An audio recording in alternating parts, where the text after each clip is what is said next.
What is up, you smexy individuals? My name is Birdman778 and welcome to another thematic build video. Today, I'm featuring a new build that I created with a fellow friend, and it's called Hyper Flak.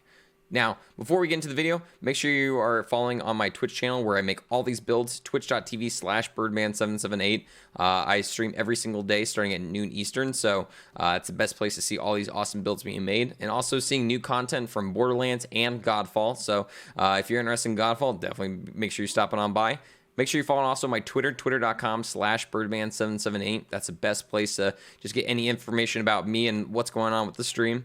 And obviously here on YouTube as well, youtube.com/Birdman778. Make sure you're hitting that like button, subscribing, and let's get started. Over here on our skill tree, you're going to say we're pretty heavy into red and blue, but a little less into green. We'll start with green. We obviously went Furious Attack to get that extra damage out of there. Eager to Impress, so we're constantly getting our action skill moving, and also our pet getting that effect for us as well. And then Lick the Wounds, just so that whenever we fall and fight for our life, our pet's able to pick us up. Blue tree, we go into some pet skills, just a Furiosity, Who Rescued You, and He Bites. These two here scale really well, so you only really need 1 point in them. As well as Psycho Head on a Stick.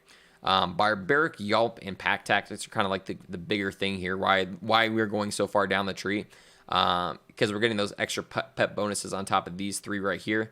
And then Pack Tactics so that our pet and I also get plenty of damage. And then finally in Red Tree, where we're going to be stacked up the most, just because Red Tree is always going to be Flak's kind of biggest asset all around, just because of the amount of damage it provides him. Interplanetary Stalker, Leave No Trace, Head Count, Hunter's Eye are kind of that cube up here that you always should go into.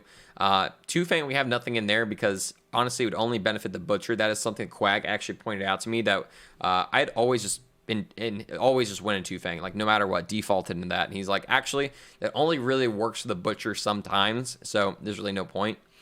Obviously getting those big game stacks, getting those the most dangerous game, Grim Harvest, Galactic Shadow, and Megavore. Now, once we get the new skill trees for Borderlands, I'm probably going to put less points into Grim Harvest and be going back into Dominance. Dominance is about to get a huge change that I think people really need to make sure they're looking at.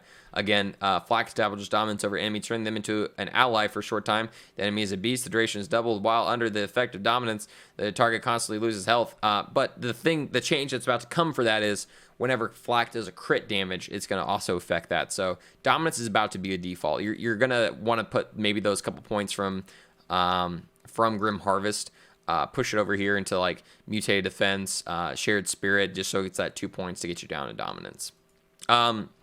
Obviously, as you can see, we picked Scorcher. Scorcher's dope. I love Scorcher.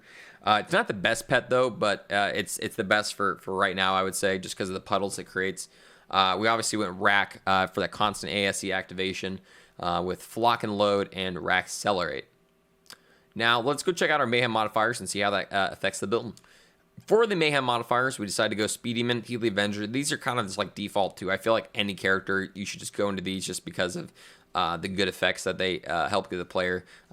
This is a good fight for your life upper, and then Speed Demon, just extra speed. No, every character will benefit from that, so it's definitely worth it. Ticked Off, we're not really doing a sass effect damage, so there's really no point in going into that. Going into any, like, worrying about status effects or anything like that. We're just using the elements as kind of like a punch in the face, adding to whatever we're doing. And then Postmortem, it's pretty easy to get rid of with the Convergence. It's about 2 shots and it's gone. So it's never really something we have to worry about. And honestly, going to fight for our life isn't too terrible, just because of some of these Guardian rank skills that we have over here that help benefit us with that.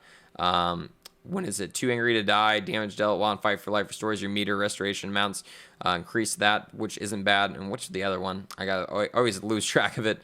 All these skills, but the one where whenever we go into fight for our lives, we get pulled back up with full health and full ammo in our mag. Again, it was so awesome getting to make this build with Quag. He's an awesome person, so make sure, again, you're checking out his Twitch channel, twitch.tv/TBJ_Quag, or just check him out on Twitter on the same TBJ_Quag. And make sure you check him out and me as well.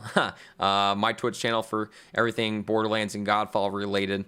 We're also going to have some other fun games on the channel as well coming up here soon, but those ones are going to be pretty much taking most of my time. So let me know what you think about this build down below. If you have any questions about it, always feel free to stop by my Discord. This build is actually posted on my Discord in the save file section, so it's definitely one that you can benefit from. But guys, regardless, thank you so much for stopping by. I hope you have a great day, night, whatever it may be, and stay smexy.